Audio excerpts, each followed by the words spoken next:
Ustaz bahas karena jangan sampai kita selama ini patokannya harus 2,5 kilonya saja atau 3,5 liter. Padahal itu satu pendapat. Belum zakat mal.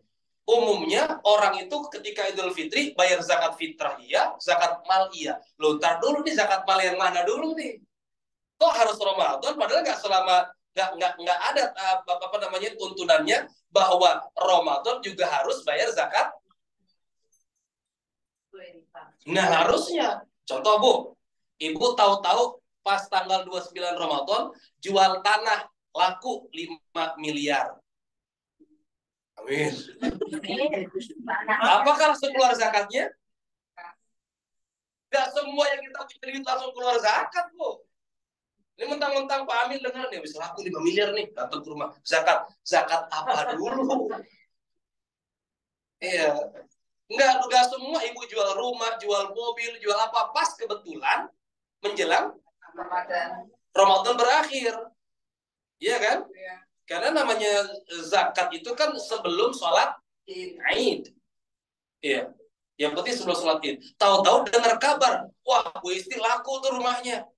Dapat 3M, mana zakatnya? Ntar dulu nih zakat apa dulu nih? Artinya apa? Nggak semua kita punya duit, punya harta, punya langsung dihitung ada zakatnya. Itu menarik nanti dalam fikih kita dibahas. Ya. Nah, begitu pun nanti dalam nanti para ulama membagi ada hal-hal yang sifatnya afdoliyah atau keutamaan. Maka karena dia ghairu mahdhah, luas nanti pendapatnya. Termasuk nanti diantaranya beberapa hal yang berkaitan dengan keistimewaan bulan-bulan tertentu. Salah satunya adalah nisfu Sya'ban.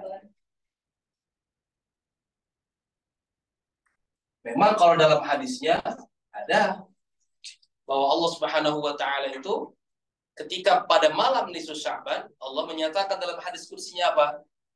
Ma min mustaghfirin fa'aghfir lahu. Siapa yang memohon ampun pasti aku akan ampuni. Siapa yang meminta kepadaku pasti akan aku beri, kecuali beberapa kelompok. Satu, musyrik, orang yang menyentuhkan Allah. Az-zani, yang berzina atau yang memutuskan. Makanya ujung-ujungnya kan mau besok minta maaf ya, karena ada landasan tadi. Adapun amaliyahnya, mau ngapainnya, ini juga berbeda-beda lagi. Satu, ada yang baca Yasin 3 kali. Iya kan? Ya. Yang pertama niatnya untuk panjang umur dalam kemudahan ibadah. Yang kedua untuk mudahan rezeki. Yang ketiga iman. Ada yang ada sholatnya segala. Ada yang di tanggal 15-nya puasa. Nah kalau ini memang tidak ada dasarnya. Tapi selama dia tidak menyatakan bahwa ini wajib baginya, dia berpikir, wah pada malam ini kan malam utama, malam yang baik, malam istimewa. Saya mau ya silakan. Sebetulnya mau baca tiap hari juga boleh. Mau tiap hari baca Yasin. Ada orang yang memang punya zikir harian, Bu. Ba'da subuh itu waqi'ah, ba'da maghrib itu Yasin, sebelum tidur itu Al-Mulk Tabarok. Mbah-mbah saya dulu begitu. Umumnya 4 surat itu hafal. Yasin, Ar-Rahman, Waqi'ah, Tabarok.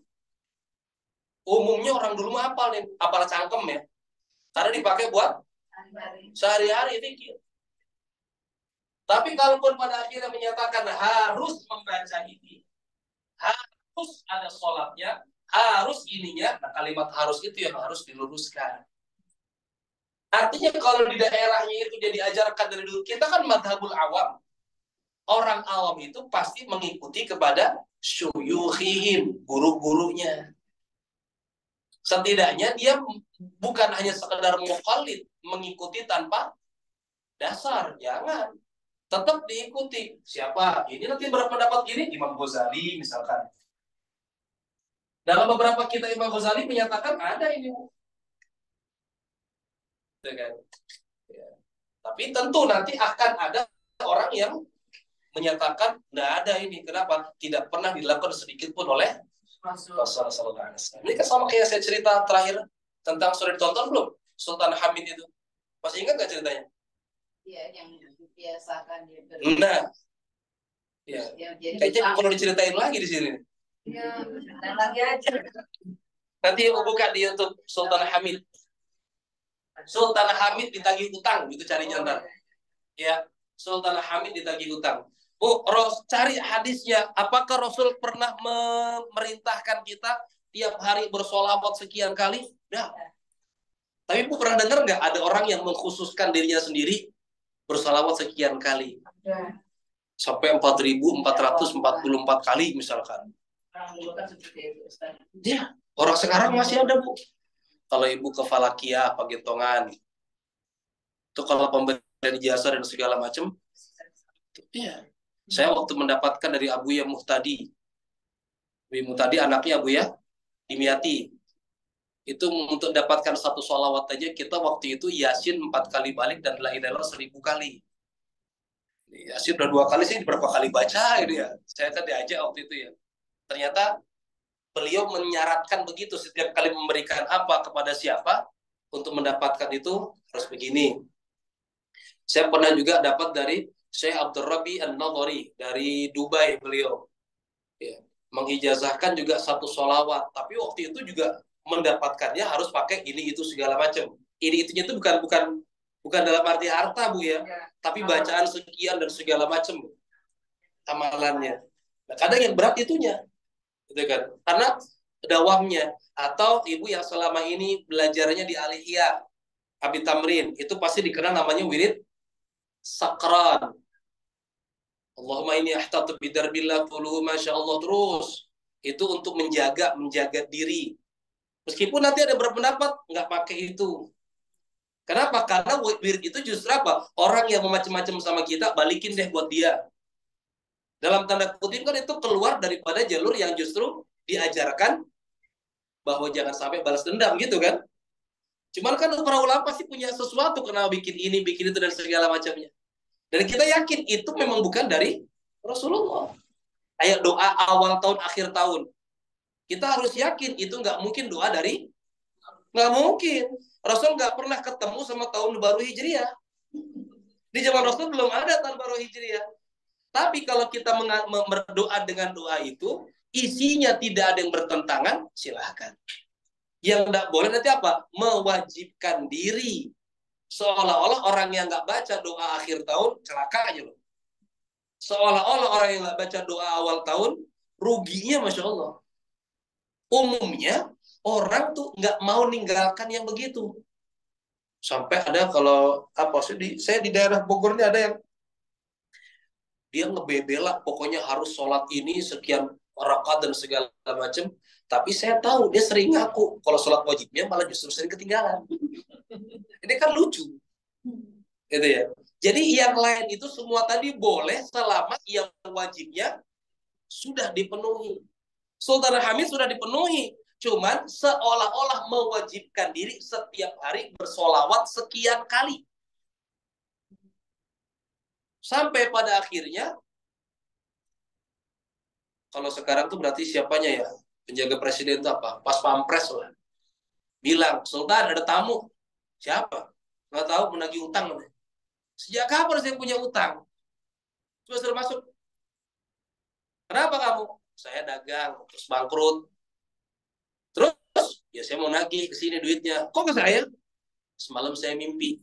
Terus, mimpinya ketemu Rasulullah. Kata Rasulullah, untuk mengembalikan uang kamu ini, minta sama Hamidku. Katanya. Kaget kan? Diam dulu. Coba ulangi lagi bagaimana kata Rasul. Sampaikan pada Hamidku. Diam, dibuka lacinya, dikasih satu apa ya katakanlah. Jadi, satu kantong kecil. Gimana kata Rasul? Sampaikan pada Hamidku, dikasih lagi. Pengen dia dengar Rasul mengatakan Hamidku itu kan ya Allah dianggap cucunya. Dianggap anaknya. Gimana lagi? Sampaikan pada Hamidku. Itu yang berhentiin pas pampresnya tuh. Udah cukup belum? Udah kebanyakan. Udah pulang. Terus apa kata Sultan Hamid? Tahu nggak kenapa Rasulullah masuk ke mimpinya? Saya biasanya dalam setiap malam itu mengucapkan sholawat sekian kali. tadi malam saking capeknya ketiduran di meja kantornya dan lupa nggak mengucapkan itu. Bahasa mudanya sampai ada hukuman seperti itu bagi orang tertentu. Ya kalau kita yang awam, setidaknya kita apa yang diajarkan oleh guru-guru kita, apa yang dapatkan guru-guru itu silakan ikuti. Pasti itu juga mendapatkan landasan sandaran terus dan terus. Karena muridnya Rasulullah saja nanti bisa berbeda, gitu kan? Seorang sahabat itu kan muridnya Rasul, tapi yang satu nanti berpendapat begini, yang satu berpendapat begini. Kayak ini, siapa yang disembelih oleh Nabi Ibrahim? Menurut kita, tapi sebagian pendapat sahabat Nabi Ishak. Ya sah-sah saja, karena memang dalam ayatnya nggak disebutkan langsung. Nggak disebutkan namanya, itu di surat 37, surat As-Saffat 99 sampai 100 sekian. Falama aslama wa tallahu liljabin, ketika keduanya sudah sampai dan pisaunya menempel di pelipisnya. Pelipis siapa? Nggak tahu. Atau di ayat sebelumnya, ya bunayya inni ara fil manami anni adzbahu. Hai anakku, semalam aku mimpi nyembelih kamu. Siapa kamunya di situ? Nggak disebutkan. Memang ayatnya nggak secara spesifik siapa. Maka sah-sah saja perbedaan. Itu para sahabat aja berbeda pendapat, Bu. Siapa antara Nabi Ismail dan Nabi Ishak. Ya. Atau ibu sering dengar dalam pernikahan, ya Allah satukanlah kedua mempelai sebagaimana kau satukan Yusuf dan Zulaikha. Nah, Emang ada deh. Ya nggak tahu jadi nikah apa enggak Nabi Yusuf sama Zulaikha tuh. Di Qurannya nggak ada. Ini kan dibantah sama mantan almarhum Imam Besar Istiqlal kan? Syekh Mustafa Ali Yaakob. Karena nggak ada satupun hadis yang menunjukkan Nabi Yusuf nikah sama. Emang rasa seneng doang dua-duanya kan? Walaqad hammat bihi wa hamma biha. Zulaikha seneng sama Nabi Yusuf seneng sama. Tapi di akhir cerita dalam surat Yusuf ada keterangan nikah nggak? Kalau beliau bilangnya hati-hati, jangan digunakan doa itu. Kalau yang Nabi Adam sama Hawa, jelas. Rasulullah sama Khadijah, jelas. Tapi kalau yang Nabi Yusuf sama Zulaikha, tawakuf kita, berhenti. Tawakuf maksudnya berhenti itu artinya kita nggak punya landasan jelas bahwa beliau berdua akhirnya. Itu saya sempat beli bukunya beliau dan baca, ya memang beliau paparkan tidak ada satu keterangan dalam hadis pun, apalagi Quran, karena ayatnya hanya di surat Yusuf saja, surat yang dibaca ibu-ibu kalau punya anak laki-laki. Ya nggak tahu bener apa enggak. Istri saya baca surat Maryam terus, yang keluar Yusuf dulu.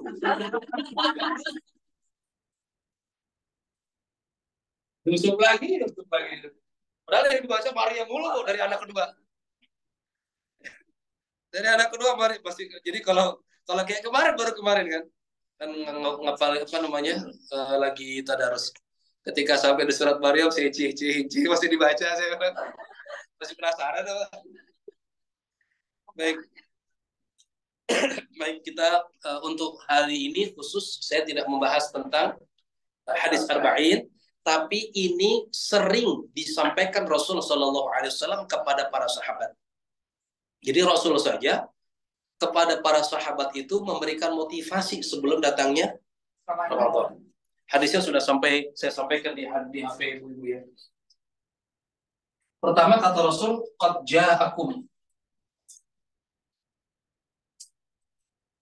Ramadan. Bu, kalimatnya ini ja'a. Dia ini aktif, Bu. Datang kepada kalian. Mau orangnya siap gak siap, mau orangnya nanti ibadah atau tidak, mau orangnya itu bagaimana, Ramadan ini pasti tiba. Selama kita masih ada umur, pada hakikatnya Ramadan akan. Tapi nanti orang yang menyambut Ramadan ini ada 3 kelompok. Ada yang dia nggak tahu apa itu Ramadan, makanya biasa saja. Sama Ramadan dengan bulan yang lainnya. Ada yang tahu, tapi dia dihabiskan waktunya untuk hal yang lain. Karena ternyambung nih, saya turunkan dulu. Qad ja'akum Ramadan syahrun bulan yang penuh dengan keberkahan. Apa sih berkah tuh? Ziyadatul khair. Bertambahnya kebaikan. Kebaikan apapun, Bu. Apa aja kebaikannya? Ekonomi. THR kapan adanya? Jualan-jualan kapan ramenya? Mau jualan apapun Ramadan pasti laku nggak? Sampai barang yang tadinya nggak bisa dijual karena sudah ada luarsa, Ramadan pasti laku. Dibikin parcel. Iya kan? Orang-orang jahat tuh parcel yang sudah expired. Ya, jual nanti kue-kue kering yang murah-murah, nggak tahu itu bahannya pakai apa, gitu kan? Karena kan memang Bu, Ibu kalau pemain beli telur kan nanti kan ada 3 harga. Telur yang masih utuh, telur yang sudah retak, telur yang sudah pecah. Itu masih dijual semua. Masih, Bu. Jadi yang udah terbuka saja tuh dijual. Ya. Ya kadang sudah bau, tapi kan dicampur dengan yang lain. Jadi jangan dikira telur yang udah terbuka itu nggak laku, harganya beda. Sekarang kan yang utuh harganya berapa? 28 kan? 8. Kali 26, 25 lah katakanlah. Nanti yang retak harganya beda, Bu. Nanti yang pecah. Dan mereka nggak mungkin ada telur pecah nggak? Enggak, mereka udah paham. Ada nggak? Ya udah, dia kali dulu. Saya penjual ini butuhnya gini. Ya. Jadi memang combine, nanti di-combine ya. Ya. Jadi sedihnya kita ini Bu, baik pedagang ataupun penjual ya, pedagang penjual sama ya, pedagang atau pembeli, kita ini ngaku muslim, tapi cara-cara tidak islami masih banyak di lapangan ini. Ya saya kan pemain pasar Bu ya. Ada satu, kalau ayam saya selalu beli Mbak Yati. Puasa itu kemarin tuh ya Allah santai aja. Bah itu loh anak buahnya susah Pak. Ya mau gimana ya? Gak puasa mah santai aja. Ya, gitu. Padahal soal istilahnya nggak terlalu capek mereka kan Bu. Yang ngejual sembako apa capeknya sih? Cuman lingkungan di situ kan tertariknya untuk itu. Belum juga pemain ayam juga kadang begitu. Kayak yang di truk-truk itu ada kemungkinan ada yang ayam mati nggak? Sangat ada. Injek-injek segala macam. Terus mau dibuang? Tidak tahu. Ya. Jadi sulit betul-betul menemukan orang yang betul-betul jujur. Ya, yang jujur. Sulit. Ya. Nah, keberkahan ini dirasakan bukan hanya umat orang Islam aja. Ya. Non Muslim pun mereka mendapatkan keberkahan itu. Makanya tadi kembalinya ke sini. Ada orang yang tahu keberkahan Ramadan tapi habis waktunya untuk kerja karena apa? Ini waktunya ngumpulin duit. Dia sudah ada di situ tapi nggak dimudahkan oleh Allah. Ini saya sering sampaikan begini. Alhamdulillah atas izin Allah. Ini sambil saya juga kan beberapa poin ingin saya sampaikan ke Bu Isti yang mau berangkat di bulan Ramadan ya. Beberapa kali berangkat tahu berapa karakter manusia. Bu, orang sudah sampai di Masjid Nabawi ya. Hotelnya dekat dengan Masjid Nabawi. Dia sudah di sana, tapi nggak Allah mudahkan untuk masuk ke masjid banyak. Bahkan orangnya sehat. Sekarang gini Bu, kalau orang sakit masih mending. Jelas sakitnya. Sekarang orangnya sehat, duitnya sehat, tapi sepanjang di sana haid, kemana jadinya? Mau kemana? Orangnya sehat, duit sehat, selama di sana ngocor. Shopping aja kan.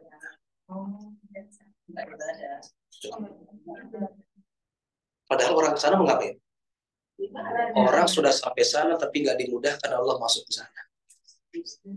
Sudah di Masjidil Haram tapi nggak dibolehkan oleh Allah masuk ke Masjidil Haram. Sepanjang di Mekah ngocor. Dia, kalau tadi orang sakit mah jelas Bu, dia sakit nggak bisa ngapa-ngapain. Dia orangnya sehat, duitnya sehat, tapi dia terhalang masuk ke masjid. Jadinya kemana?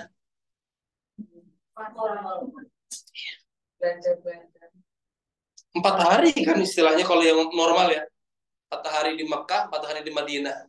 Yang normal 9 hari itu. Bahkan 3 hari di Madinah. 4, 3 jalan-jalan depan belakangnya. 1, jadi 9 kan. Terbatas kan. Dan mudah bagi Allah berangkatnya sehat sampai sana ngocor. Jadi ke sana tuh bukan sekedar punya duit, bisa berangkat. Ntar dulu. Diizinkan nggak masuk sama Allah. Ini pun sama. Udah sampai bulan Ramadan. Ternyata dagangannya makin laku. Dagangannya makin laris, bangun sebelum subuh tapi mikirin jualan. Habis waktu. Menjelang subuhnya dia dagang segala macam, jam 10 teler, bangun-bangun jam 2, sholat zuhur jam 2, habis itu masih teler, dikit-dikit lagi udah maghrib. Malam udah mikirkan lagi buat besok. Terus kayak gitu kan. Ada orang kayak gitu? Ya banyak. Ujian, cobaan. Ya. Ada orang yang benar-benar tahu tapi dia nggak bisa bergerak. Kenapa? Ya terus dia mendapatkan, ini mumpung Ramadan nih, ayo keluarin semuanya. Ada orang yang tahu dan dia dimudahkan oleh Allah untuk itu. Nah ini kita berharapkan di situ. Karena pasti Ramadan itu sama kalau kita kayak menjelaskan surat At-Takatsur, alhaakumut takatsur hatta zurtumul maqabir. Yang memberhentikan orang untuk nyari duit ketika orang itu sudah diantar ke kuburan. Ingat Bu, diantar. Gak perlu repot-repot. Selesainya ketika sudah lihat kuburnya mah tenang aja, dia gak bakal kemana-mana. Kitanya Bu yang diantar. Beres sudah. Selesai kan? Mau apapun kita selama ini, udah beresnya selesainya ketika kita diantar.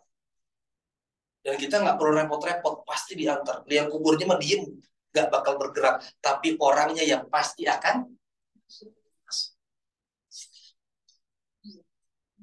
ya. Mau ngapain kita pun ujung-ujungnya tenang, kita pasti diantar. Mau mengaku bagaimana ini segala macam, selesainya ketika kita nanti sama-sama akan diantar. Makanya kadang Bu Isti perbanyak nanti ketika di sudut. Ini Hajar Aswad, ini rukun. Apa bacaan di sini? Hafal semua. Tapi tolong betul-betul ketika minta Rabbana atina fid dunya hasanah, ya Allah berikanlah aku kebaikan di dunia, mulai dari keluarga yang baik, suami yang baik, anak yang baik, rezeki yang baik, sampai menjelang wa fil akhirati hasanah, matinya yang baik. Kalau mati yang baik dimandikan sama tangan-tangan yang baik, dikafani sama orang yang tangan yang baik, diangkat oleh orang-orang baik. Kita mungkin hafal doanya, tapi kita pengen kayak gitu. Banyak kebaikan itu. Cuma kan kita pengen nih Allah, kalaupun keluarga, jadikan keluarga yang baik, berarti suaminya yang baik, anaknya yang baik, hartanya yang baik, usahanya yang baik, tetangganya yang baik, kan banyak. Kalaupun di wafil akhirati hasanah dimulai dari mati ya. Kita kan nggak pernah tahu wafatnya akan kayak gimana. Orang yang insya Allah wafatnya baik, dia dimandikan dengan tangan-tangan yang baik, dia akan dikafani dengan kafan yang baik. Sekelas Siti Khadijah aja ya Allah, ya Fatimah bilang sama bapakmu, ibu malu bilangnya, ini ya istri Rasul Bu ya Allah. Kalau boleh minta sama bapakmu untuk memberikan kain imamahnya, sorbannya, untuk buat aku dikafani, aku malu mintanya. Kita sekarang kadang ngomong sama suaminya, Pak ambilin dah. Bu mana ini? Tuh ambil sendiri tuh. Ini sekelas Khadijah, ya Allah ya Rabbana. Tapi malaikat Jibril turun, dibawain langsung hadiahnya, ini kafan buat Khadijah. Bawain 5. Khadijah, Fatimah, Hasan, Ali, Hasan. Husain nggak dibawain. Karena ntar wafatnya tidak terketahuan di mana, jasadnya nggak akan dimandikan, nggak akan dikuburkan. Itu udah dikasih semua. Jadi ini waktunya kan terbatas, tapi ya Allah setiap tawaf kita minta kayak gitu. Ya Allah, waqina adzabannar itu kan berarti hindari kami dari api Berarti mulai dari alam kuburnya kita sudah dapat nikmat. Dibangkitkan dengan cara yang baik, menerima catatan amal dengan tangan kanannya. Panjang. Maka wajar ketika nanti sebelum ayat itu kan wa minan nasi man yaqulu rabbana atina fid dunya wa ma lahu fil akhirati min khalaq. Berapa banyak orang yang minta, ya Allah berikanlah kami kehidupan yang baik di dunia, tapi di akhirat nggak dapat bagian apa. Karena tadi di sini banyak orang yang sampai Ramadan tapi nggak dapat apa-apa. Tahu-tahu udah mau beres lagi. Bayangin dikasih waktu 30 hari. Ya, 30 hari. Ini kadang menyemangati teman jamaah yang, Bu, ayolah Bu, kita di Makkah cuma 4 hari, Bu. Walaupun capek ini paksain, Bu, cuma 4 hari. Nah, dikasihnya 30 hari, tapi banyak santai. Ya. Syahrul Mubarak. Kemudian apa? Faradallahu fihi. Faradallahu, apa dalam hadis itu? Di HP Ibu. Faradallahu fihi, apa ya? Atau fihi asyam. Kama qala Nabi sallallahu alaihi wasallam. Intinya ada kalimat ini. Allah memfardukan di bulan itu berpuasa. Ingat kalimatnya di sini fardu. Hah? Alaikum. Gimana bacanya? Faradallahu alaikum. Alaikum asyam. Ingat ada kalimat faradallahu. Menetapkan, mewajibkan, jadi ini nggak bisa ditinggalkan, dihilangkan. Namanya fardu wajib, dan ini masing-masing. Jadi yang ditinggalkan pun harus dibayar hutang. Maka ini perlu pahami. Jika tidak bisa berpuasa, ada 2 kemungkinan. Satu apa? Qadha. Yang kedua apa? Ya. Pahami ilmunya. Kapan harus qadha, kapan harus fidyah, bahkan kapan harus qadha dan fidyah sekaligus. Kapan harus qadha, kapan harus fidyah. Dan kapan harus qadha dan fidyah sekaligus. Ada kriterianya orang yang harus mengqadha dan fidyah sekaligus. Salah satunya orang yang meninggalkan puasa Ramadan lebih dari 1 tahun. Utang. Ya, setiap 1 tahunnya dia menambahkan dengan fidyah 1. Dan ingat yang fidyah itu hanya wa 'alal ladzina yutiqunahu, orang yang berat melaksanakannya. Tapi nanti juga dalam fikih akan terbagi lagi berat di sini bagaimana. Termasuk orang hamil menyusui masuk mana. Ini pendapat berbeda. Ada yang menyusui dan hamil masuk dalam kategori fidyah. Ada menyusui dan hamil masuk kategori qadha. Ya. Tapi nanti kalau dia berbuka, kata dokter, ibu sehat tuh, tapi janinnya bermasalah kalau ibu puasa. Tapi saya kuat kok dok. Ibu kuat, hanya masalahnya janin ibu nanti akan nggak baik berkembang. Ibu buka ya. Justru kalau dia buka karena faktor dari luar, saat itu dia harus qadha dan fidyah sekaligus. Atau dia lagi menyusui. Kata dokter, Bu, ibu jangan nyusuin deh, anaknya lagi sakit. Saya kuat dok. Iya, tapi kualitas ASI-nya jadi kurang, jadi turun. Sedangkan anak ibu perlu asupan ASI yang bagus. Ibu jangan puasa. Nah, karena ibunya ini berbuka, bukan karena dia, karena faktor dari luar, justru harus qadha dan. Tapi kalau si ibu ini lemas karena hamilnya, dia berbuka, justru hanya qadha saja. Kalau yang berpendapat harus qadha. Kalau yang berpendapat dengan fidyah, dia fidyah. Tapi saya mendapatkan dari guru-guru saya tularkan kepada istri saya, beberapa kali dalam hamil, anak yang pertama Ramadan, anak kedua saya bulan Sya'ban. Ini jelas ketabrak semua ya. Tapi alhamdulillah selama ini bisa menutup dengan qadha-nya. Saya mengajarkan untuk tidak mudah-mudah berfidyah. Karena kalau sudah hamil, umumnya ya, anak itu benar-benar butuh ASI hanya 6 bulan pertama. Habis itu, 6 bulan selanjutnya sudah masuk ASI. Jadi mulai bisa tuh, ambil aja puasa Senin Kamis, dapat 8 sebulan kan. Ya, 3 bulan kelar.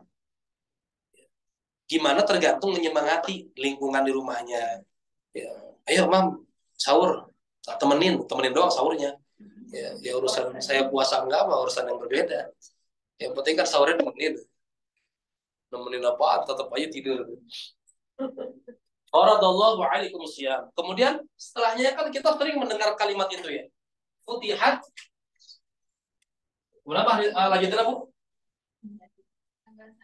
Hah? Setelah faradallahu alaikum siyam, tuftahu ya. Tuftahu fihi abwabul jannah. Ini 3 ini sering ini kan watub laku fihi abwabu jahim wa tuhillu fihi asyayatin. Nah, dibuka luas-luas pintu surga, dikunci rapat-rapat pintu neraka, dan dibelenggu para setan. Ini saya jelaskan langsung satu ini kan. Dibuka pintu-pintu kebaikan itu atau pintu surga itu artinya apa? Mudah sekali berbuat baik di bulan Ramadan dan lipat gandanya besar. Bahkan orang yang berbuat sesuatu yang niatnya sunnah saja dikategorikan dinilai sebagai yang wajib. Yang wajib dikali lipat. Dan banyak orang berbuat baik itu pada akhirnya di bulan Ramadan, Bu. Berbagi. Iya. Iya. Jadi tambah sabar.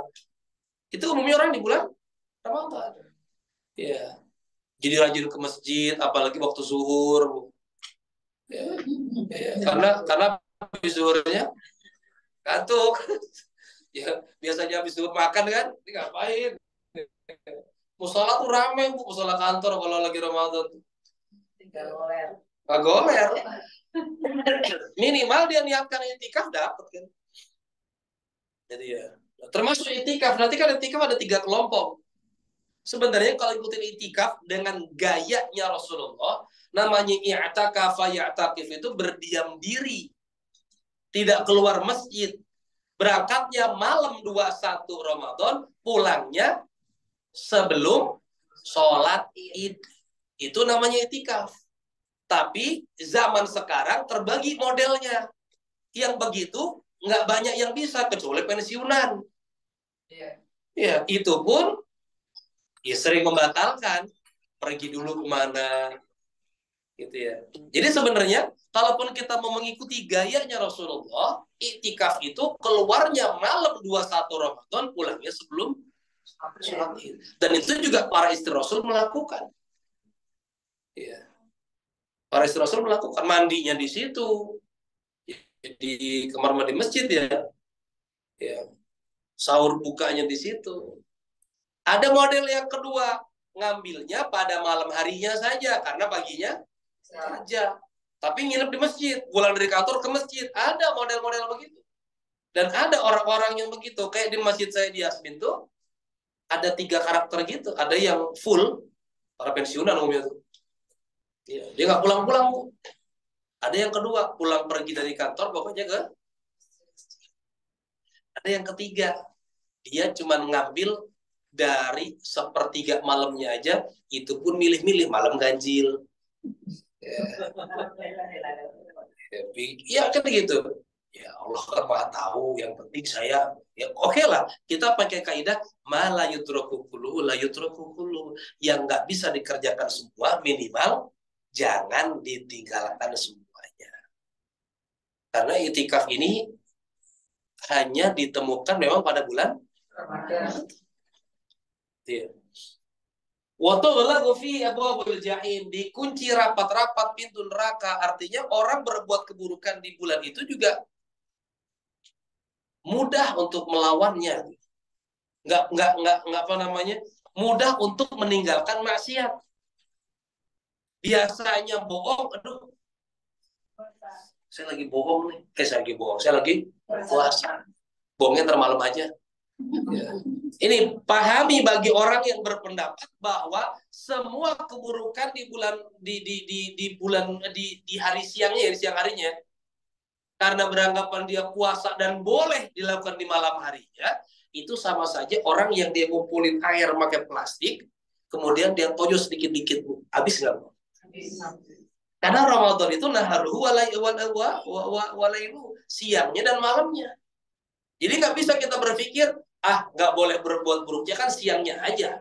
Malamnya udah nggak puasa, bebas dong. Ngeluarin kata-kata yang kotor, keluarkan lagi kata-kata yang menjorok, berbohong lagi. Ya dia sama seperti kalau dalam surat An-Naml ya, seorang wanita yang memintal baju, udah jadi kemudian dia uraikan kembali.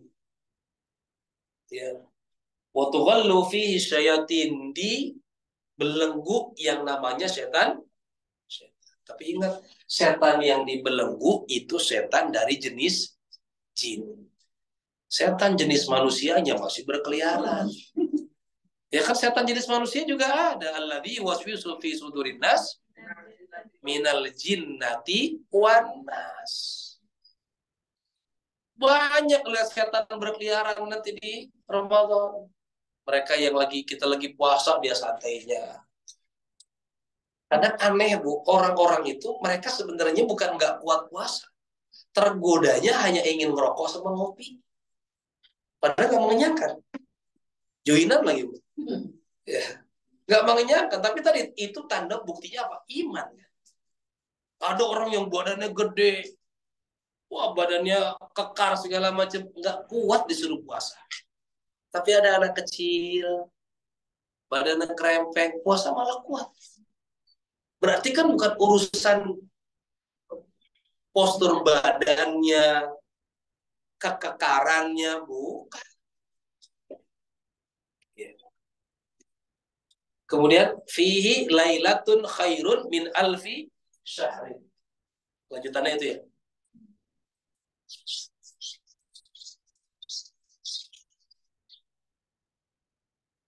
Fihi lailatun khairun min alfi syahrin. Di dalamnya ada satu malam. Khairun itu bukan sama dengan ya, tapi lebih baik. Bagaimana mengartikan 1000 bulannya? Apakah dalam arti 1000 bulan kemudian dibagi 12 jadi berapa? 83 sekian tahun? Atau ini sebuah ungkapan sebesarnya itu? Kalaupun kita hitung pakai matematik ya kurang lebih segini. 1000 dibagi 12. Keluarnya segitu. Tapi maksudnya apa? Satu malam yang dia cari di bulan itu dan dia mendapatkannya, maka dia seolah-olah beribadah lebih dari 1000. Dan bagaimana mengukurnya kita mendapatkan itu? Memang Rasul ngasih clue. Satu, Lailatul Qadar itu ada di bulan. Clue yang kedua, dia berada pada 10 malam yang terakhir. Sebagian besar berpendapat begini. Meskipun ada pula yang berpendapat enggak. Lailatul Qadar itu bisa di awal, tengah, atau akhir. Tapi mayoritas berpendapat 10 malam yang terakhir. Clue yang ketiga berada pada malam-malam ganjil. Nah, terus kalau malam ganjil mulai Ramadan berbeda gimana? Yang satu hari Selasa terawih, yang satu hari Rabu terawih. Ganjilnya kapan jadi? Itu kembalinya kepada kita kapan memulainya. Ya urusan malaikat yang mencatat mau, bukan urusan kita. Gitu ya. Nah, bagaimana cara mendapatkan ini? Apakah memang orang yang mendapatkan Lailatul Qadar itu harus berada di masjid? Sebenarnya enggak juga. Kalau yang harus ada di masjid, kasihan mereka yang jaga di merkusua, mereka yang jaga di rumah sakit, dokter jaga dan segala macam. Apakah nggak mendapatkan itu? Minimal intinya hatinya hadir, hatinya hidup. Ibu pun bisa sebetulnya. Ibu yang di rumah, tapi benar jam 1, 2, 3 malam bangun, munajat kepada Allah. Ya, ini kan pernah Bu, Rasul udah dijamin masuk surga ya. Kejadiannya tadi malam kan kalau hadis itu, malam di Sya'ban. Giliran Sayyidah Aisyah. Tapi begitu malam-malam kebangun, melihat Rasul nggak ada. Ngambek kan? Ini jangan-jangan ke rumah yang lain nih, kan giliran saya. Istri Rasul gitu pencemburu. Jadi kalau kita lihat 9 istri Rasul itu masing-masing punya karakter yang berbeda-beda dan mewakili semua karakter perempuan. Dan Rasul bisa. Ya. Jadi apa namanya? Dan ini taksis ya. Kita nggak bicara masalah yang lainnya. Ini taksis kekhususan bagi Rasulullah SAW. Karena la yukallifullahu nafsan illa wus'aha. Rasul dikasih begitu karena pasti mampu. Ya. Gitu kan. Nah, kemudian saya rasa nyari ke rumah istrinya yang lain. Nggak tanya Rasul di masjid. Kenapa lagi? Mudahnya gitu ya. Kenapa lagi? Rasul nyampaikan, tetap sisihkan waktu untuk Allah di sepertiga malam. Meskipun kita tentu lebih menginginkan berada pada orang yang paling kita cintai. Rasul masih pikirkan begitu. Ya. Karena datangnya hanya setahun sekali. Gitu kan. Nah, kalau Ramadan ini kan Masya Allah ini kan sama. Datangnya cuma setahun sekali. Tapi kita dikasih clue tadi. Maka itulah kenapa Rasul mengajak kalau sudah 10 hari yang terakhir, Rasul mengajak kepada semua istrinya, kepada semua para sahabat itu apa? Itikaf, mengencangkan ikat pinggangnya. Sama kayak gini Bu, orang pembalap atau lagi pacuan kuda mendekati garis finish itu makin kencang atau makin pelan? Harusnya makin kencang. Kalau kita kan gimana? Bu, hari pertama ngaji tadarus berapa juz? 2 juz, 2 juz. Hari pertama. Iya kan? Hari kedua masih semangat ya? Masih. Hari keempat? Ya, masih lah. Hari ketujuh? Hari ke-8 kalau kali 2 sudah 16 kan? Harusnya ya. Hari ke-15 harusnya sudah tahu. Udah juz berapa, Bu? 30. Justru itu kurang kita malah makin loyo ya. Tapi sampai akhir bulannya gitu lagi. Tahun depan saya nggak boleh kayak gini. Semangat lagi. Dan terjadi lagi kayak gitu akhirnya. Kok gini lagi ya? Tahun depan nggak boleh kayak gini. Itu ya berarti kita, inilah makna iman naik dan turun itu kan jelas sekali ya. Dan kita sendiri yang bisa ngerasain itu. Orang kok hebat banget ya kayak gitu. Saya pengen kayak gitu. Pengen doang gitu kan. Ya, dia bisa kayak gitu. Saya kok nggak bisa ya. Ya. Catatan amal belum bisa. Ya, maka memang apa namanya sebaiknya niatkan ya. Baik, sampai di sini bentar. Saya sebelum itu ada masih satu lagi nih ya. Baru saya bahas masalah ini. Di terakhirnya ini apa? Yang mengerikan kalimat terakhir, Bu.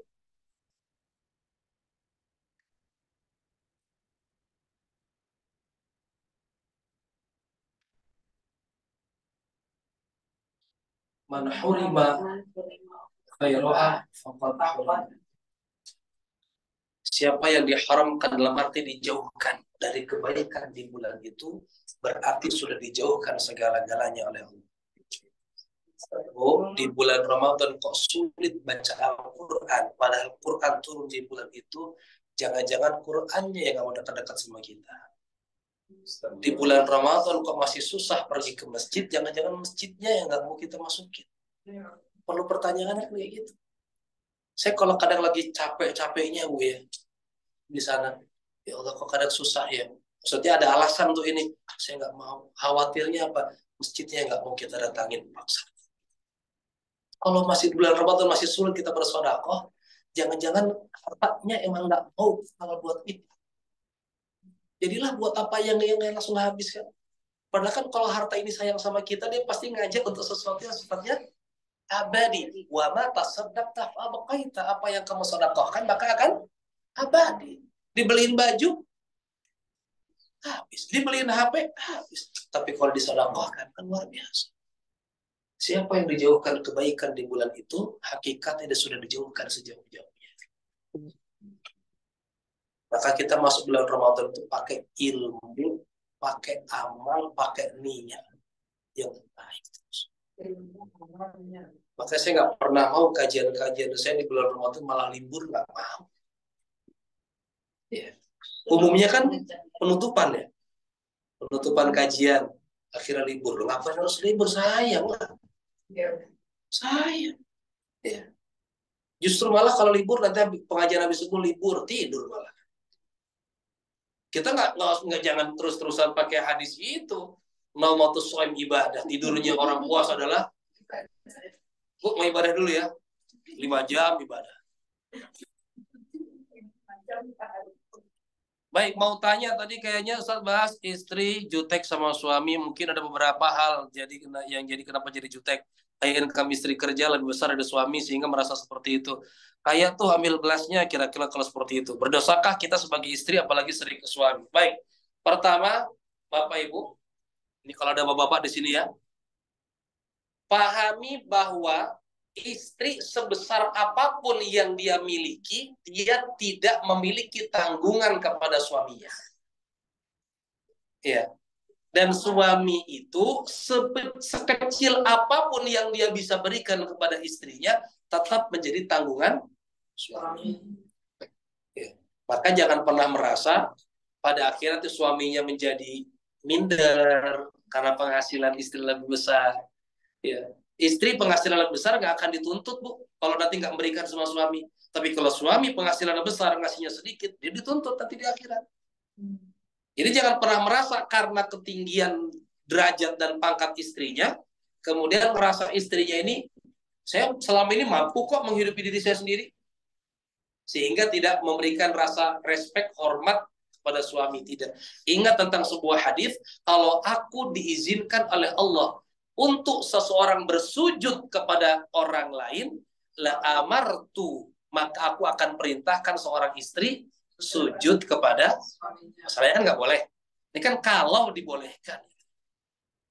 Ya. Karena tadi tanggungan istri berbuat apapun itu akan diminta pertanggungjawaban ke suaminya. Tapi suami ngapain aja, istri mah bebas. Itulah kenapa kalau istri kemana-mana harus izin. Sedangkan kalau suami kemana-mana nggak perlu izin. Kenapa? Nggak saling bertanggungan. Kalau istri kemana-mana berbuat maksiat, suami kena. Tapi kalau suami kemana-mana bermaksiat, istri tidak kena, nggak menanggung. Ya. Jadi tetap berdosa manakala istri merasa, loh, suami saya sekarang ngasihnya cuma sedikit kok. Sedikit itu kan karena memang kemampuan daripada. Ya. Tapi kan tadi belajar dari perang Uhud ya. Perang Uhud itu kalahnya gara-gara apa? Kecenderungan sebagian sahabat melihat harta. Sekarang kita lihat harta itu akan membaca dengan siapa dia pegang. Bisa menilai kan? Harta dapat menilai orang yang memegangnya. Kalau orang yang megangnya amanah, harta itu akan baik. Kalau orang yang megangnya tidak amanah, harta itu akan buruk. Kalau orangnya baik, orangnya paham, orangnya taat, dia tahu harta ini hanya titipan, maka nggak berubah kesombongan dan segala macam. Tapi kalau harta juga akan memperlihatkan orang jadi sombong, naik dan segala macam. Harta kan? Harta dapat memberikan penilaian kepada kita. Siapa kita, di mana posisi kita, gara-gara harta. Ya. Karena kan umumnya gara-gara harta orang naik terus. Bu. Waktu gaji 5 juta, masih mungkin nggak punya mobil? Enggak. Tapi seenggaknya udah mulai berani nyicil motor. Kalau 5 juta. Kalau 10 juta sudah berani nyicil mobil. Pasti berani dia. Nanti gajinya 25 juta masih pakai mobil itu. Oh enggak dong, gantilah. Gitu kan. Akan dituntut terus seperti itu. Maka jangan sampai harta yang kita miliki berperan untuk gaya hidup itu jangan. Karena nggak akan selesai. Ya. Jadi jangan sampai seorang istri ini merasa dia cukup menghidupi dirinya sendiri, suami nggak pernah ngasih karena keterbatasannya, sehingga tidak ada rasa hormat tadi. Bu, Sepertiga kekayaan Mekah itu punya siapa? Khadijah. Sepertiga kekayaan Mekah. Apakah berubah sama Rasul? Sampai tadi minta lewat anaknya, Bu. Saking sungkannya. Itu kan istri Rasul lah. Iya, kan kita jadiin contoh.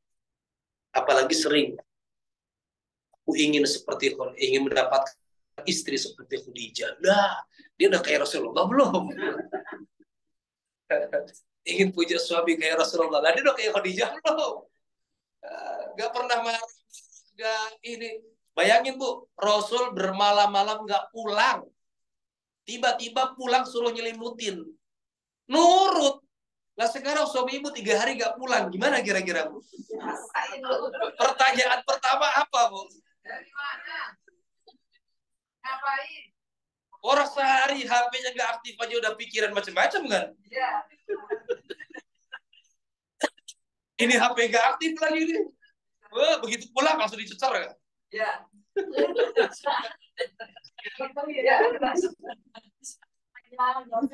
Ya, Y bukan Y. Bro itu Siti Khadijah, ya Allah. Rasul turun dari Gua Hiro kan? Itu kan berhari-hari bertahan terus gak pulang-pulang. Tapi ketika pulang nggak nanya apapun, ngelayanin dulu. Ngelayan sambil senyum. Baru ketika Rasul ngomong dikuatkan.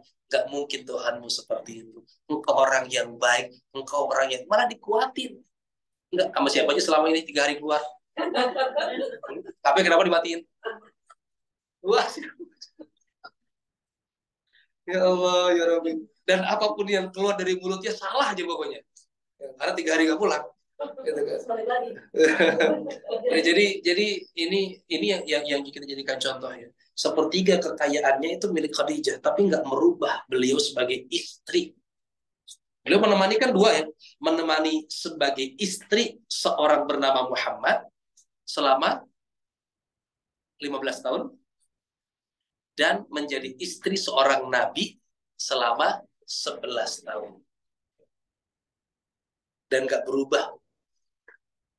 Sebelum jadi nabi sama setelah jadi nabi nggak berubah. Ya, nggak berubah. Dari 15 sampai ke 40 berapa tahun? 15 ya. Lebih lama beliau menjadi istri seorang Muhammad dibanding istri Nabi. Karena wafat tahun 11 kenabian ya. 11 tahun. Tapi yang 15 tahun jadi istri seorang bernama Muhammad. Seorang pedagang dan segala macam. Dan kita tahu Rasulullah numpang kan istilahnya ya. Kalau bahasa sekarang numpang hidup kan. Jahat banget kan bahasa netizen numpang hidup ke istrinya. Tapi Rasul kaya raya, Bu. Hasil dari dagang kaya raya. Untuk mengkhidbah Khadijah itu modal sendiri. Ya. Dan pakai unta terbaik. Yang kedua, ada yang bilang itikaf itu bisa dari hari pertama karena Lailatul Qadar itu nggak detail hari apa di Ramadan. Awal atau tengah atau akhir. Pertanyaannya, adakah dalil yang jelas mengenai hari dan tanggal Ramadan keberapa? Ya, tidak ada, Bu. Kenapa Lailatul Qadar nggak ada hadisnya? Biar kita nyari. Kenapa rezeki dan maut itu selalu beriringan, Bu? Karena begitu rezeki habis, berarti maut datang. Dan kenapa nggak dikasih tahu rezekinya tinggal berapa? Nanti nggak mau makan-makan dia. Rezeki saya tinggal segini, ngirit aja dia, Bu. Makan-makan? Enggak. Takut berkurang rezekinya. Kalau berkurang habis berarti gitu. Sama Lailatul Qadar nggak dikasih tahu. Kenapa cluenya tadi hanya 3? 1 di bulan Ramadan.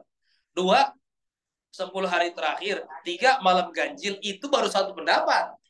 Tadi kan saya sampaikan ada yang berpendapat dari awal sampai seolah-olah, Bu, kita disajikan nih ada kolam 30 kolam.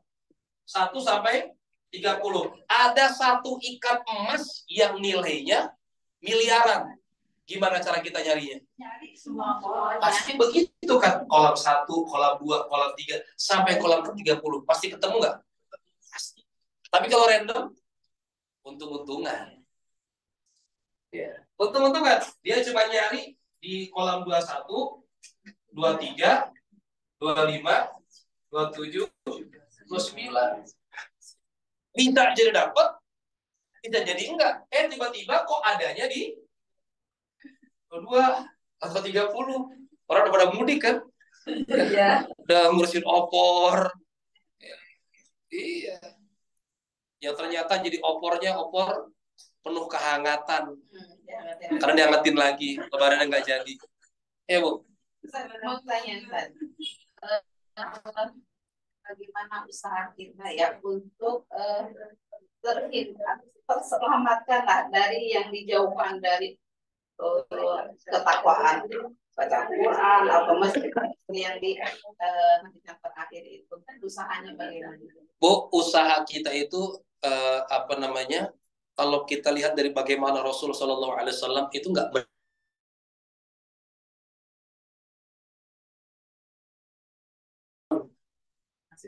wa anzir ashiratakal aqrabin.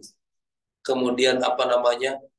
eh, Bahasa ketika Rasul mengajak para istrinya, mengajak para sahabatnya.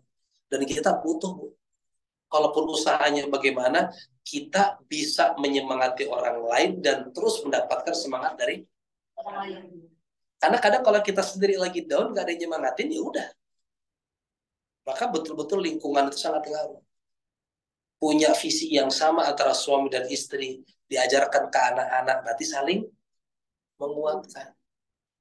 Ya, ini kan sama kayak bagaimana mengajarkan anak hafal Quran. Itu kan semua lingkungan. Kalau masih ada TV, ada game, sulit, Bu. Sulit. Ya. Ini apa namanya? Saya jatah anak-anak itu nonton khususnya ini ya, itu hanya Sabtu Minggu. Cuman kan tetap yang sehari atau 2 hari itu merusak bener kan? Ya karena namanya jatahnya dia udah ngebayangin. Besok abang itu jatahnya hari Sabtu megang remote, ada anak saya yang nomor 3 jatah megang remote hari Minggu. Dia udah menghayal dari mulai hari Jumat udah menghayal kan besok nonton apa dan segala macam. Itu kan sebenarnya merusak. Satu sisi kita juga pengen biar apa namanya dia tetap dalam dunia anak-anaknya gitu kan. Cuma sisi lain saya punya tanggung jawab menyekolahkan dia di sekolah hafal Quran. Maka kan saling tabrakan. Itu baru satu hal. Gitu ya. Belum kalau nanti suami istri nggak punya visi yang sama, kata mamanya jangan, kata bapaknya apa kasihan. Jadi saling tuh.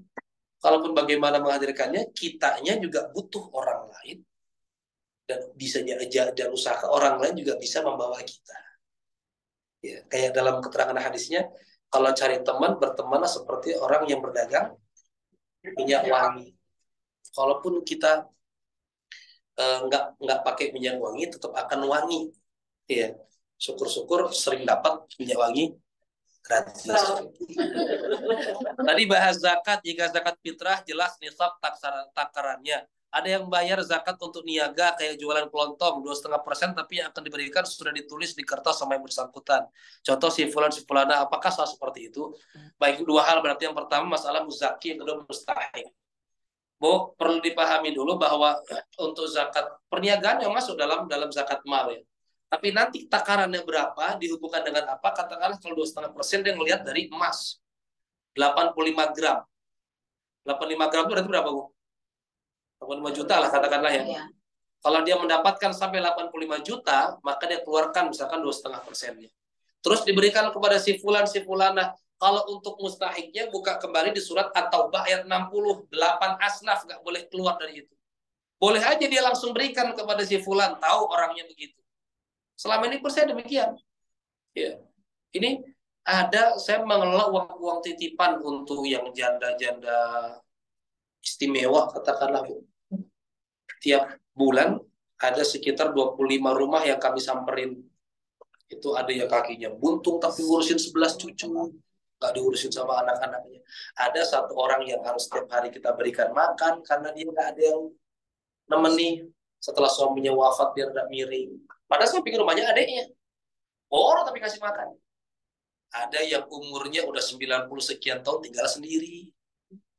Ya. Jadi kadang-kadang umumnya saya berikan langsung. Ada si Aki itu umur segitu masih juga. Ya Allah rumahnya kayak apa. Ya. Ibu kalau jalan ke arah Bulak, kemudian di depan bebek gendut atau pom bensin, Sinbad muter balik. Lalu ada jalan kecil masuk ke dalam itu ada Adin, kantor dagang. lewatin Kadin, ada rumah sebelah kiri, itu kayu-kayu doang, rumahnya si Aki. Ya, padahal belakang sana sininya rumah mewah, gede-gede. Jadi boleh-boleh aja kita selama yang mau masuk dalam asnaf yang 8 itu. Boleh kita langsung memberikan. Adakah ciri orang yang dapat malam 1000 bulan? Kayak jadi makin bersinar badannya atau apa? Dia pakai skincare kalau itu ya. Untuk glowing. Ibu tambah glowing kayaknya udah Lailatul Qadar ya. Kan tadi habis pakai skincare. Tandanya Bu, inna min alamati qubulil hasanah al hasanah ba'daha.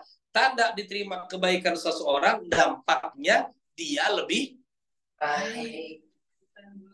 Nggak bisa ngaku. Kayaknya saya tadi malam dapat Lailatul Qadar. Widih, sepede itu. Kenapa? Soalnya kelihatan makin glowing. Kebaikan setelahnya. Orang pulang haji, orang pulang umroh, orang habis Ramadan, dilihat setelahnya. Semakin baik apa tidak? Lailatul Qadar juga gitu. Bu, kita kan butuh cermin kan? Cermin yang akan memperlihatkan keburukan kita kan? Dan pasti kita akan hilangkan nggak keburukan itu. Ini ada ininya nih, rapikan. Dari apa? Cermin. Ini bersama cerminannya, tapi dari diri kita ya. Jadi bukan dari fisiknya, bukan dari ini, tapi dari kepribadiannya. Minimal dia lebih banyak perubahan baiknya.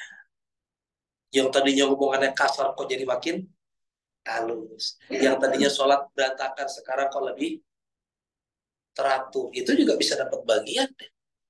Ya. Yang jelas, inna min alamati qubulil hasanah al hasanah ba'daha.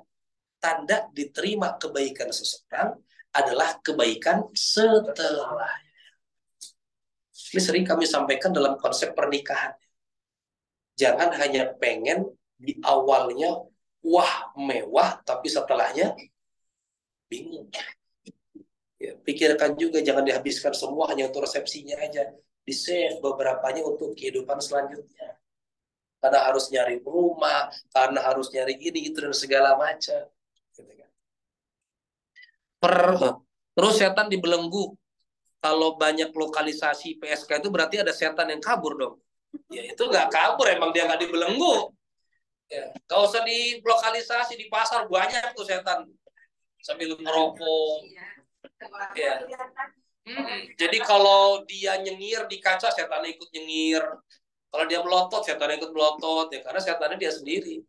Ya. Jadi setan itu kalau dalam satu pendapat apa? Sifat yang melekat pada diri manusia dan jin yang mengajak kepada keburukan. Kalau jenisnya namanya jin. Kayak iblis, ibu baca dalam surat Al-Kahfi kan? Kana minal jinni fafasaqa an amri rabbi. Iblis itu bagian dari jin, tapi fasik kepada Tuhannya. Jadi banyak pun nanti setan dalam jenis manusia, ya dia nggak dibelenggu. Itu yang jadi ujian kita. Ramadan ini kan uji kita ya. Kita mau jadi ikut siapa nih? Gitu kan. Perkara amalan isu Sya'ban. Saya sering dikatain sama kelompok teman pengajian RT itu bid'ah di neraka. Saya jadi cemas, bener gak Ustaz? Kalau amalan isu Sya'ban itu bid'ah dan masuk neraka. Kalau menurut mereka begitu, itu pendapat mereka. Ya. Karena kalau pendapat kita juga memiliki dasar.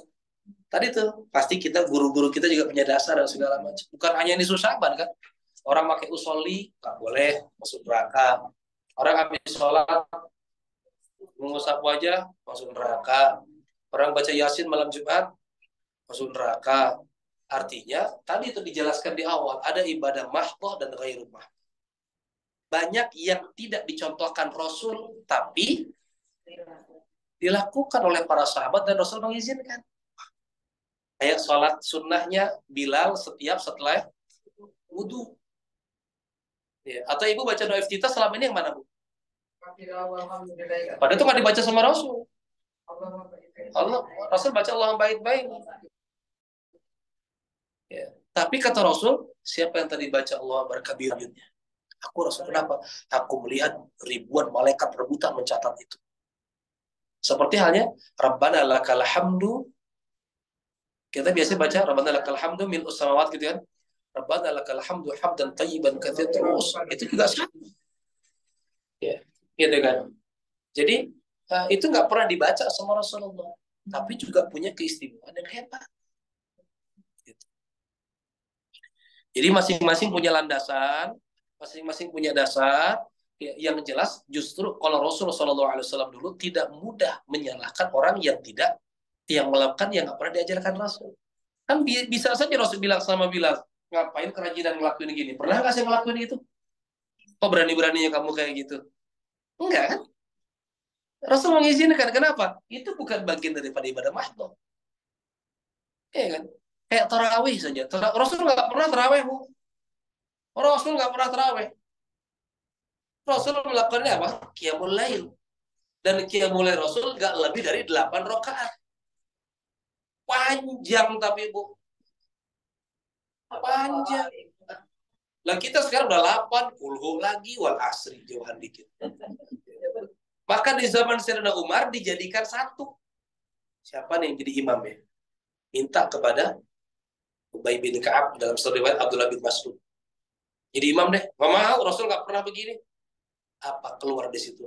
Ni'matul bid'ah hadi. Kalaupun dikatakan bid'ah, ini bid'ah yang baik, boleh. Udah terjadi imam. Terus karena keimanan sahabat berbeda dengan Rasul, kalau berdiri terlalu lama nggak kuat, maka diperpanjang. Jadi 20, tapi dengan bacaan yang sama. Itu kan. Dan mulailah dikatakan tarawih. Karena agak lama tadi pakai istirahat dulu. Jadi sebenarnya tarawih itu sholat santai. Nah, bukan senam aerobik. Ya, sampai dituliskan di masjid itu, tolong sholatnya pakai helm. Saking ngebutnya. Benarkah ucapan Kiai kalau berguru tanpa guru maka gurunya syaitan? Iya. Jadi maksudnya guru tanpa guru itu apa? Dia menggunakan akalnya sendiri. Kalau masih ngikutin pendapat orang, dasarnya jelas, itu berguru lagi namanya kan. Tapi kalau dia berpendapat sendiri, menurut akal saya, menurut ini, nah itu yang berguru dengan syaitan. Lalu kalau kita berguru di YouTube, TikTok, Google, karena kita sibuk kerja dan nggak tahu cari siapa guru apa dan ngapain, gimana? Boleh. Boleh, selama yang menyampaikan juga bisa bertanggung jawab. Kan yang paling pertama kita lihat bukan kalau ilmu ya, kan emang dikatakan undur makola wala tanzur man kola, kan bener ya. Lihat apa yang diucapkan, jangan melihat kepada siapa ya. Tapi kalau untuk ilmu kebalik dulu, Bu. Justru lihat dulu siapa yang ucapkannya. Kalau ilmu nggak boleh sembarangan ngambil. Kalau ucapan tertentu, iya kata orang gila, jangan lewat situ, ada anjing. Gila lu. Katanya bener ada anjing kan. Ya. Cuma kalau untuk ilmu, kita nggak boleh juga sembarangan. Pahami dulu siapa yang menyampaikan. Maka kalau belajar biografi para ulama kan pasti dijelaskan dulu, Bu. Biografinya siapa, namanya siapa, nasabnya siapa, gurunya siapa, pasti. Nggak mungkin tiba-tiba langsung apa. Akan nasabnya akan biar kita kenal dulu. Siapa nih yang namanya Imam Bukhari ini? Siapa nih yang namanya Imam Syafi'i ini? Pasti nasabnya. Anak siapakah beliau? Bapaknya siapa? Ibunya siapa? Biar kenal dulu. Ya. Jadi kalaupun kita sekarang kan juga udah kenal ustadz-ustadz yang ini pun biar kita nyaman. Di Mesir, di Azhar itu diajarkannya 4 mazhab. Jadi syekh-syekh tertentu menyematkan tanda fikihnya di belakang. Contoh Syekh Anu Asy-Syafi'i, Syekh Anu Al-Maliki, Syekh Anu Al-Hanafi, Syekh Anu Al-Hambali. Jadi kita enak mengikuti, saya kan dari Indonesia, kebanyakan belajar fikih, maka cari dosen-dosennya atau syekh-syekh dalam talakinya yang belakangnya ada, biar gak ribut. Teman saya punya teman, Bu, di Pasuruan namanya Azka.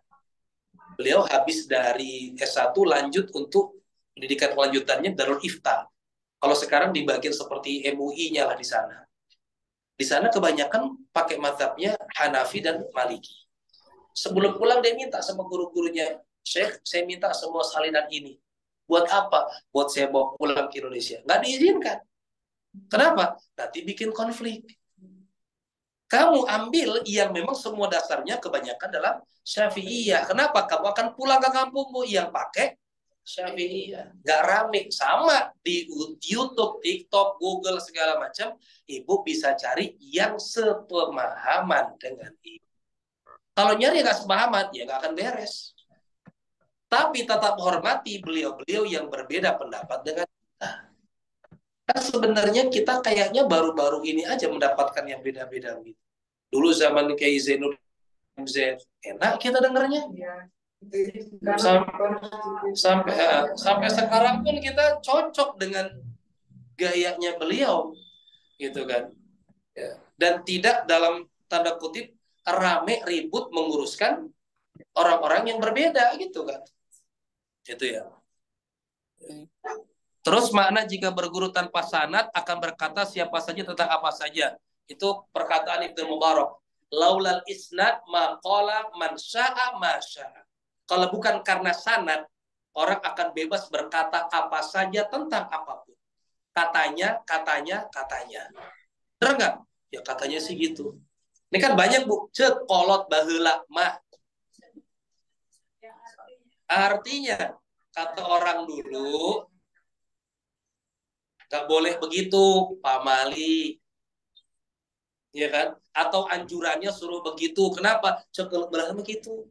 Kayak orang yang lagi hamil suruh nyimpen apa di bawah kasurnya, bantalnya, gunting apa. Ini nggak ada dasarnya, gitu kan? Meskipun kata orang dulu harus begitu. Nah itu bisa kita tentangkan dalam arti apa maknanya ya? Kenapa ya? Oh sekarang mungkin sudah nggak relevan kayak gitu. Bayi cekukan terus.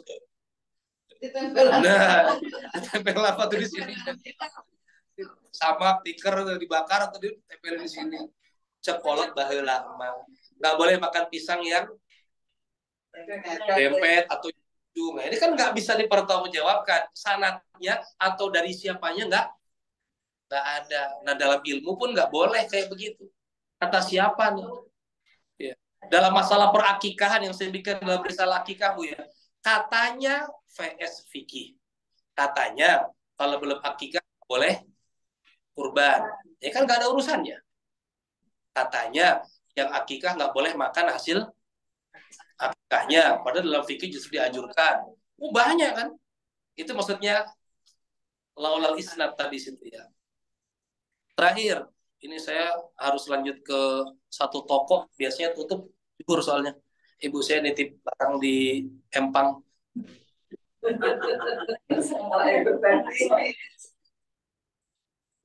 Narasi sioroh di sini kita dianjurkan untuk 10 hari Ramadan untuk itikaf. Gimana kalau kita masih harus kerja karena terikat kontrak namun pengen sunnah itikaf? Apakah harus cuti kerja atau kalau niaga harus liburkan diri atau fokus itikaf? Apalagi anak kami masih balita. Kalau itikaf di rumah bisa nggak? Itikaf di rumah ya nggak bisa lah. Rasul aja yang rumahnya 22 meter dari masjid tetap keluar rumah. Ya, rumah Rasul tuh di mana? Makamnya kan. Masjidnya mana? Mimbar. Dua wudhu itu Bu. 22 meter Rasul tetap keluar ke masjid. Ya, jadi itikaf bukan berarti tetangga masjid di rumah ya enggak, tetap ke masjid. Gitu kan. Di sini pentingnya niat. Duh, saya masih produktif, masih harus kerja, masih gini. Nanti mudah-mudahan Allah kasih umur panjang. Kalau saya udah cuti, kalau saya sudah pensiun, saya pengen maksimal, silakan. Ya kalau sekarang, kalaupun misalkan kita nggak boleh egois kan, dalam arti apa? Pokoknya saya tetap mau itikaf, biarin dipecat juga. Nanti dampaknya kan akan panjang, ada tanggung jawab yang harus kita. Jadi semua bisa, kalaupun nggak bisa ditinggalkan semuanya, nggak bisa dikerjakan semua, minimal tidak ditinggalkan semuanya. Nggak bisa 10 hari berturut-turut, ya ambil malamnya. Ya. Terus itu kan bertahap dan bertahap. Alhamdulillah ini semua pembahasan tumben dibahas ya. Saya tutup ya Ibu-ibu ya. Tentu saya juga mewakili teman-teman dari Yayasan Baktera dan di divisi Kiswah khususnya. Memohon maaf apabila dalam sosialisasi selama ini kajian-kajian Ibu sudah datang atau nyetok kunci atau Ustadz nggak jadi datang atau apapun Tentunya batasan-batasan kami mohon maaf. Mudah-mudahan kita masuk bulan Ramadan dalam keadaan baik. Amin. Allah ya Rabbil Alamin. Rabbana ighfir lana wa liwalidina warhamna warhamhum kama rabbayana shaghira. Rabbana atina fid dunya hasanah wa fil akhirati hasanah wa qina adzabannar. Wa sallallahu ala nabiyina Muhammadin walhamdulillahi rabbil alamin. Subhanakallahumma wa bihamdika asyhadu an la ilaha illa anta astaghfiruka wa atubu ilaik. Walhamdulillahi rabbil alamin. Assalamualaikum warahmatullahi wabarakatuh. Ustaz Supriyo, syukran, dan ibu-ibu sekalian yang mengikuti lewat. Terima kasih. Terima kasih sekali kawan-kawan Muhammad dan Aflai. Pastikan ya. Terima kasih semuanya. Assalamualaikum.